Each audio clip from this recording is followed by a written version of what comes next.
bueno, ¿qué sabemos de Mark biográficamente? Bueno, nace en el 1954 en Lago Salado, su familia mormona. Por cierto, el documental registra bastante el tema este de que su papá era un mormón muy ortodoxo, muy serio, cumplidor de los mandamientos y todo el tema de la iglesia, ¿no? Muy apegado a la iglesia. En 1973, Mark sirve una misión en la misión sudoeste de Inglaterra, ¿no? Y es ahí donde ocurre este tema de que empieza su investigación de libros antiguos, ¿no? La Inglaterra, pues recuerden que es uno de los primeros lugares donde la iglesia empezó eh, a exportar misioneros, ¿no? Y es ahí donde en la biblioteca se encontraban muchos libros antiguos, ¿no? Unos a favor y unos en contra de la iglesia, ¿no? Y fue así donde él empezó a coleccionar, a investigar y a leer, ¿no? Eh, Después de que retorna a su misión, él empieza a estudiar en la Universidad de Utah como premédico, ¿no? Y en 1979 se casa en el templo con Dora Lee Olds, ¿no? Y tuvo 4 hijos, ¿no? Bueno, brevemente, en realidad esto es, hasta aquí es una historia común de cualquier miembro, pero en paralelo habían situaciones en su vida que no estaban tan acorde a lo que profesaba.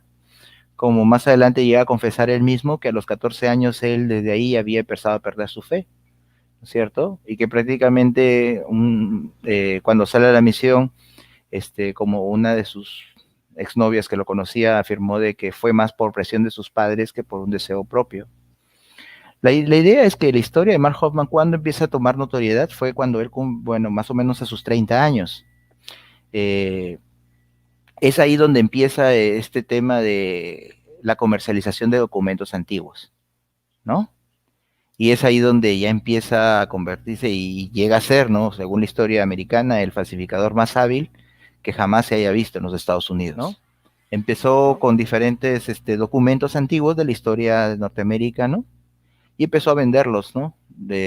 A diferentes coleccionistas, ¿no? Uno de sus principales documentos y más resaltante es la Carta de Libertad, ¿recuerdan? Es una pequeña cartita, ¿no? Libertad. Ajá, no, perdón, la Carta de un Hombre Libre creo que se llama, ¿no? Una declaración, ¿no? Antigua, ¿no? Que por cierto fue el primer documento impreso en la historia de los Estados Unidos, ¿no? Fue un documento que se dio y todo eso, ¿no? Que obviamente más adelante se descubre que fue falso, ¿no? Pero su falsificación era tan exacta, tan precisa, que lo vendió a mucho dinero y así empezó. Lo iba a vender a $1 millón, ¿no? Sí. Pero a la par, de hecho se supone que lo someten a las pruebas este documento y las pasa, o sea, pasa esta prueba, creo que la de carbono, la pasa y ya iban a hacer el trámite y todo para el dinero, pero a la par se descubre lo que vamos a abordar, ¿no? De la Carta Salamandra y todos estos documentos y entonces pues ya por ende se sabe que eso es falso y todo, pero en la serie sí hace hincapié, ¿no? Que él de hecho empezó a falsificar desde mucho antes, ¿no? Desde joven, que ponen esta historia, ¿no? Que él iba con sus amigos en bici, a buscar tesoros, ¿no? Según a buscar, y que él aparentemente había encontrado uno, pero pues se cree que él fue el día antes, enterró algo y él puso ahí monedas antiguas, ¿no? Y él justo llegó y supo dónde buscar para encontrar este tesoro, ¿no? Y que desde ahí hasta falsificar estampillas, ¿no? Creo que de correo, ¿no? Y que desde ahí empezó a perfeccionar y que le empezó a gustar ver cómo la gente creía todo lo que él decía y cómo engañaba expertos. Javier, ¿qué documentos fueron los que se encontraron? Fue según la primera transcripción de Charles Anton, que se supone que tenía caracteres egipcios supuestamente reformados, copiados de José Smith de las planchas de oro del libro de Mormón, ¿no? En 1828. De hecho, esto incluso hasta llegó a aparecer en algunos manuales del Instituto del Libro de Mormón y que aparecen, ¿no? Según caracteres. Y esa fue una falsificación de él, ¿no? La segunda fue la que ya mencionaste, la bendición de José Smith III, que se supone que es la bendición que José Smith le daba a su hijo el 17 de enero de 1844, en el sentido que era el sucesor designado. Después, la tercera es una carta de Lucy Mack Smith del 23 de enero de 1829, que se supone que fue escrita por la mamá de José Smith, donde presenta detalles que supuestamente provienen de las 116 páginas que se habían perdido, incluyendo la idea de que Ismael, las hijas que se casaron, era hermano de Saria. Después hay una carta de Martin Harris, según del 13 de enero de 1873, a Walter Conrad, supuestamente escrita por la mano del hijo de Martin Harris Jr., y firmada por Martin Harris en el momento en que este tendría 89 años. Y en este texto, a pesar de que es fraudulento, él reafirma el testimonio de Martin Harris como uno de los 3 testigos del Libro de Mormón. Después está otra carta de David Whitmer del 2 de abril de 1873, igual a Walter Conrad, aparentemente escrita como uno de los 3 testigos, afirmando nuevamente el testimonio de David Whitmer. Después, el sexto documento son 2 páginas del manuscrito original del Libro de Mormón, que según abarca desde la man 1420 al 1512, así como partes de Mosía 2, del 6 al 7 y del 17 al 18, aparentemente escrito por Oliver Cowdery como por José Smith. Después, el séptimo documento es el contrato de E.D. Grandin del 17 de agosto de 1829, donde según es el contrato que se hace con el impresor Egbert B. Grandin y José Smith para la primera impresión del Libro de Mormón. El octavo es, dice un José Smith Jr., que firma una copia de la primera edición del Libro de Mormón. Dice, si bien la firma es una falsificación de Hoffman, una carta de José Smith sobre el papel mencionado en el mismo artículo de otra fuente y se considera auténtica. Entonces se supone que el libro Mormón sí era auténtico, pero lo que era falsificado era la firma. Después, el noveno documento es una carta de Martin Harris, y esta es la más famosa, ¿no? Que es la de la carta Salamandra, que es una carta donde hace un relato donde se supone que en realidad lo que le mostró dónde estaban las planchas no era Moroni, o sino que una salamandra blanca, ¿no? Y que le muestra que esta carta, bueno, relata esta historia y según es cómo obtuvo las planchas de oro.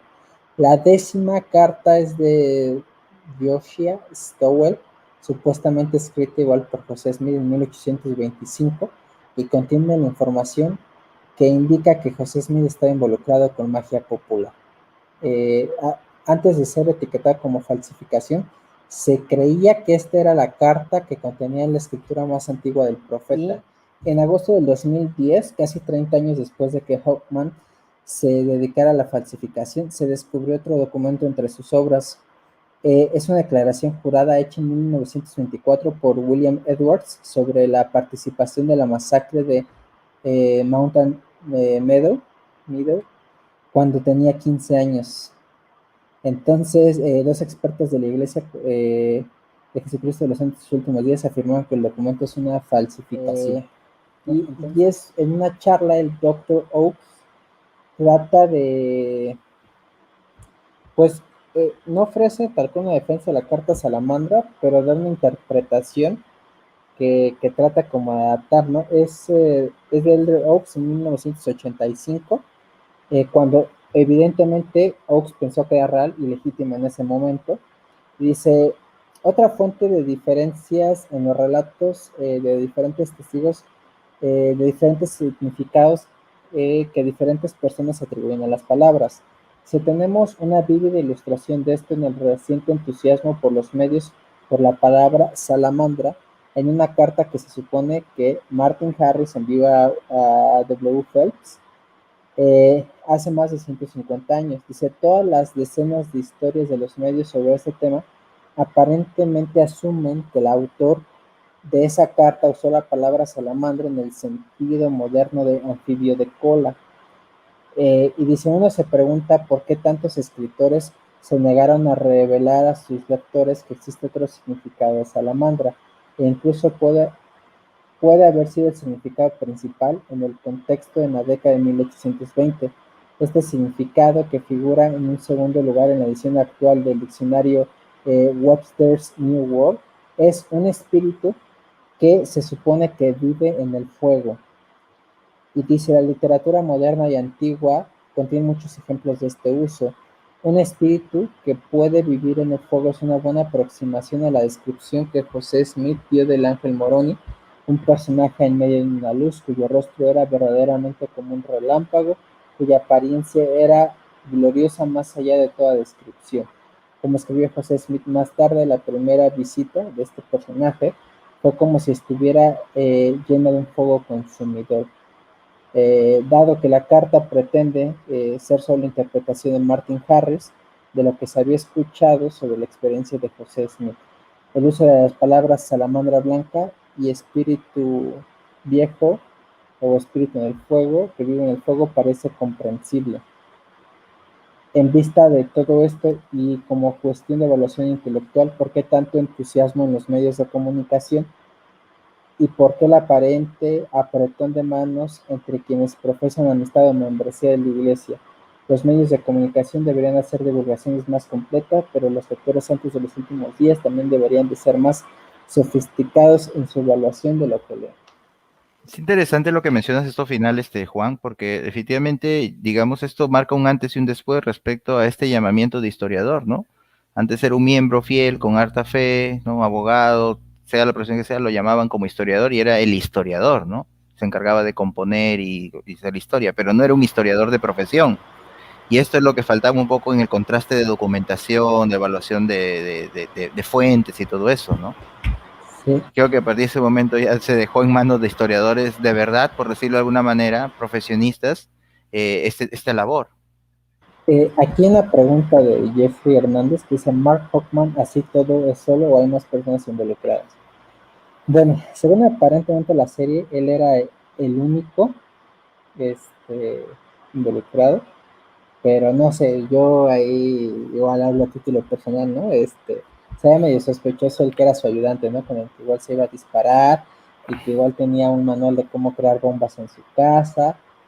Bueno, ahí aparentemente Todo la fiscal, ¿no? aparentemente es solo, el juicio fue solo, buscó socios que desconocían que eran falsificaciones, él prácticamente siempre trabajó solo, incluso ni su Uh-huh. esposa conocía, ¿no? Sí, sí, sí, sí. Armaba todo el show para descubrir los documentos, ¿no? Y refiriéndose a lo que mencionó Gabriel, que esto es tal cual el caso de las 106 páginas, en realidad no es tan parecido, porque las 106 páginas fueron originales, fueron robadas, se alteraron y nunca más se supieron, ¿no? No es un caso tal cual. Y el punto es también interesante que Mark Hoffman, dentro de su lista de falsificaciones, tenía también planes para falsificar las 116 páginas, ¿no? Hacer Exacto, era algo su que nunca proyecto salió. final, ¿no? Era Sí, sí, era el sumum Sí, bonum. iba a ser su gran negocio. Sí, pero sí, aquí otra cosa, él parte de Sí. elementos, o sea, para crear sus historias y sus falsificaciones, él parte de elementos de la historia que a veces son ambiguos o que a veces no se presentan con su suficiente apertura. Por ejemplo, cuando él falsifica el documento de la ordenación de José Smith III, él parte del hecho de que sí hay documentos que mencionan o son recuerdos o les parece que ocurre de que algunos vieron esta ordenación a José Smith III. Y las menciones, fulanito de tal dijo que José ordenó a su hijo y que en el futuro, si le eras fiel, etcétera, podría encabezar la iglesia. Y hay algunos que lo tienen como remedios, incluso Brigham Young dice, en caso de que tercero se arrepintiese y llegasen los hijos de José a venir a la iglesia, el Señor los recibirá y ocuparán el lugar que les corresponde en la dirección de esta iglesia. O sea, si hay un indicio por ahí de alguna idea, y lo que hace es, como hay una idea, pero no hay la evidencia, les voy a crear una. Y con eso les voy a dar soporte histórico a quien tenga X o Y demanda, ¿no? Cuando él explica por qué eligió la salamandra, ¿no? Y bueno, dice, en ese momento lo elegí, solo porque se usaba comúnmente en la magia popular. No me di cuenta, hasta más tarde, de todas las implicaciones que otras personas asociarían con él, en cuanto al poder morar en el fuego, etcétera, ¿no? Eso es lo que dice, ¿no? En la Confesión de Hoffman, página 441. O sea, buscó magia popular de aquella época. Él se documentó bien de la época, o sea, de historia, ¿no? Buscó diarios, como dice, ¿no? Trató de ver cómo podía encajar su relato dentro de toda la documentación sea de segunda o tercera mano de aquella época, a fin de poder sacar conclusiones a través de sus cartas, ¿no? Lo impresionante es la tipografía, el tipo de tinta, cómo es que preparó este documento y incluso la forma de redacción, ¿no? O sea, no era un genio Engañó a todos los definitivamente para lo malo. historiadores. Ajá. Sí. El presidente Hinckley admite, ¿no?, que fueron engañados y muchos dirían, pero es que cómo, ¿no? ¿Cómo es que el profeta pudo haber sido engañado y a todos y todo esto, ¿no? Entonces, depende de lo que tengamos por Que esa es la engañado, pregunta ¿no? clave, ¿no?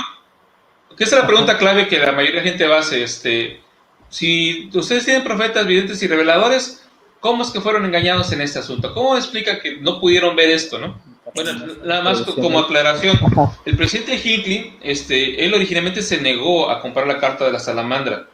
Fue a través de otro hermano que la compró y que después la donó a la iglesia, que la iglesia tuvo el acceso a la carta de la salamandra. Sí compraron algunas otras cosas de la iglesia, pero originalmente el presidente Hinckley tenía muchas reservas sobre el asunto.